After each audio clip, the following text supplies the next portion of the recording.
आज मैं बताना चाहूँगा कि जो चर्चा है अभी कि थर्ड वेव आने वाला है, और ये भी चर्चा कि जो थर्ड वेव है बच्चों को ज़्यादा इन्फेक्ट करेगा। तो मैं आप लोगों को ये बताना चाहूँगा कि ऐसी कोई भी प्रमाण नहीं है, ऐसा कोई भी लोग श्योर नहीं है कि बच्चे ही को ये ज़्यादा इफ़ेक्ट करेगा। एक अनुमान लगाया जा रहा है, जैसे कि पिछले फर्स्ट वेव में देखा गया है कि ज़ईफ़ लोगों को ज़्यादा ये इन्फेक्ट हुआ है, और उसके बाद जब सेकेंड वेव अभी आया तो कुछ नौजवान भी इससे इन्फेक्टेड हुए। तो अब ये थर्ड वेव का जो है हम अनुमान लगा रहे हैं कि ये बच्चों में ज़्यादा पाया जाएगा। लेकिन ये बात आप अपने दिमाग से निकाल दें कि ये ज़रूरी नहीं कि बच्चों में भी पाया जाएगा थर्ड वेव। लेकिन हमें बस अगर हम ध्यान देंगे और ऐसा कुछ हुआ भी है तो हमारे पास तैयारी बहुत है हमारी सरकार की तरफ से, और मेडिकल फील्ड में काफ़ी इंतज़ाम हो चुके हैं। जैसे ऑक्सीजन की पूर्ति हो चुकी है, ज़रूरी दवाओं की पूर्ति हो चुकी है ना। ऑक्सीजन के नए नए प्लांट लग चुके हैं, हॉस्पिटल्स में बेड्स बढ़ा दिए गए हैं। तो इसलिए पिछले वेव की तरह हमें पैनिक होके जिन्हें ज़रूरत नहीं है उन्हें हॉस्पिटल नहीं पहुंचना है, बहुत आराम से रहना है। क्योंकि बच्चों की इम्यूनिटी जो है काफ़ी एडजस्टिंग है, एंटीबॉडी बहुत आराम से है, क्योंकि मॉडर्न एज के हैं। इस अभी जो पैंडेमिक है उसके हिसाब से बिल्कुल प्रिपेयर्ड है बच्चे की इम्यूनिटी। तो इसी तरह पाया गया है कि बच्चे सिर्फ 2 से 3% जो है इससे इन्फेक्टेड होते हैं, और 70 से 80% जो बच्चे हैं वो एसिम्टोमेटिक होते हैं या बहुत ही माइल्ड सिम्टम उनमें होती है। तो इसलिए हमें बिल्कुल नहीं घबराना। मेरा विश्वास है कि अगर थर्ड वेव आता भी है और ऐसा बिलीव है कि वो बच्चों में ज़्यादा इफ़ेक्ट करेगा, तो मेरा ये बिलीव है, मानना है कि बच्चों में अगर इफ़ेक्ट भी करेगा तो ये ज़्यादा गंभीर नहीं होगा, बच्चे बहुत आराम से इसको टॉलरेट कर पाएंगे।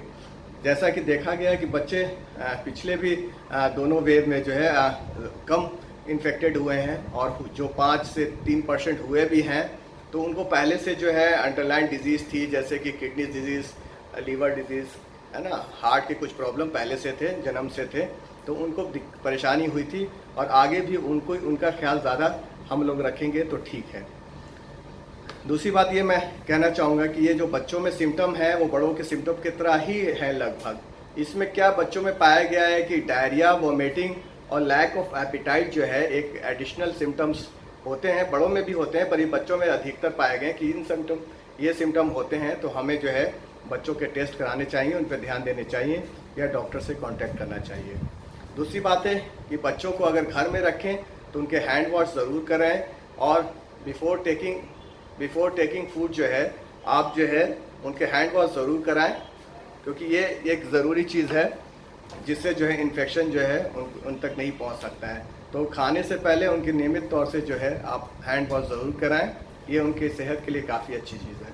दूसरी चीज़ है जो सोशल गैदरिंग है, उसको हम थर्ड वेव में अगर आती है तो हमें अभी भी अवॉइड करना चाहिए, लेकिन उस वक्त और भी जो है सोशल गैदरिंग जो है, आपके फ्रेंड्स रिलेटिव्स आपके बच्चे को देखना चाहें या मिलना चाहें तो आप उसे अवॉइड कर सकते हैं। अपने बच्चों को उससे आप जो है दूर रखें, और उनसे ट्राई करें कि वो आपके घर में इस तरह की पार्टियां जो है अरेंज नहीं हो, या आप ऐसी पार्टियों में नहीं जाएं। अगर बच्चों के लिए आप बिल्कुल सीरियस हैं तो ये स्टेप तो आपको लेना पड़ेगा। दूसरी अहम बात है कि बच्चों की रूटीन हमें बहुत मेंटेन करनी है। जैसे कि अभी लॉकडाउन के दौरान हमारी सारी रूटीन जो है उल्टी सीधी हो चुकी है। जैसे कि हम रात में जगते हैं, दिन में सोते हैं, तो इससे एक डिप्रेसिव सा माहौल जो है बन चुका है। जैसे कि आप लोग देखते हैं कि जब चिड़िया चहचहाती है या मुर्गे बोलते हैं, वो सवेर में क्यों बोलते हैं? क्योंकि वो एक प्रकृति से उस तरह से उनको दिया गया कि सवेर उठते हैं, वो बांग देते हैं और वो खाने की तलाश में निकलते हैं। तो ये हम उसका उल्टा कर रहे हैं, है ना। सवेर में आप उठिए, आप सनराइज़ देखिए, आप अपने कर्टेन को हटा दें, बच्चे से प्यार से बात करें, उसे उठाएं, और बाहर के जो नेचुरल चीज़ें उसे अपने घर में रह के उसे ज़रूर दिखाएं। और उसके बाद जो है आप जो है अपनी दिन की शुरुआत एक्सरसाइज से कीजिए। हो सकता है कुछ फिजिकल एक्सरसाइज बच्चों को ज़्यादा बताएं, ये जो कैरम बोर्ड, लूडो है, इन सब के अलावा कोई एक एग्रेसिव एक्सरसाइज उन्हें बताएं, जैसे स्किपिंग है, जंपिंग है, ये सब आप योगा का भी सहारा ले सकते हैं। आप इन सब चीज़ों को आपने कराएं, ख़ास करके जो लंग्स की एक्सरसाइज है बच्चों से ज़रूर कराएं। और दूसरी अहम बात है कि आप जो है खाने पे ज़रूर ध्यान दें। जैसे बच्चों की जो है हाई प्रोटीन डाइट को मेंटेन रखना है हमें। जैसे अगर बच्चे नॉन वेजिटेरियन हैं तो उनको जो है अंडे हैं, मीट है, चिकन का सेवन जो है ज़्यादा करें, हाई प्रोटीन डाइट दें, प्लस सारे सिट्रिक फ्रूट्स उनको दें, ग्रीन वेजिटेबल दें, वो बहुत रिच होते हैं जिंक में, विटामिन सी में, तो इससे उनकी इम्यूनिटी जो है बूस्टअप हो सकती है। अहम बात मैं आपको ये बताने जा रहा हूँ कि ज़रा गौर से सुनेंगे कि उनके जंक फूड पे आप पाबंदी लगाएं। अभी जो ये जंक फूड जो है 4 से 6 महीने तक उनको अवॉइड करना चाहिए, क्योंकि ये जंक फूड जो है कहीं ना कहीं जाके जो एंटीबॉडी जो बनते हैं नेचुरल तरीके से तो उसको कहीं ना कहीं वो रोकथाम लगाते हैं। अगर बच्चे आपको तंग भी करते हैं जंक फूड के लिए तो आप उनकी एक नियम बनाते कि थोड़ा सा शाम के वक्त उन्हें दे सकते हैं, जिससे उनका पेट ना भरे। कोशिश करें घरेलू खाना दें, घरेलू स्वीट डिश बनाएं उनको दें, इससे उनसे एंटीबॉडी जो है अच्छे से डेवलप हो सकती है। तो आप लोगों को उनके खाने पीने पे और उनके जो है एक्सरसाइज पे ध्यान देना है। और मैं एक रिकमेंड करूँगा कि उनको आप जो है एडिशनल जो है मल्टीविटामिन या विटामिन सी या जिंक जो है आप उनको सप्लीमेंट के तौर पे ना दें, उसे अवॉइड करें। तो आप कोशिश करें कि उनको नेचुरल तरीके से इन सारी चीज़ों की पूर्ति करें, तो इसे हमें अवॉइड करना है।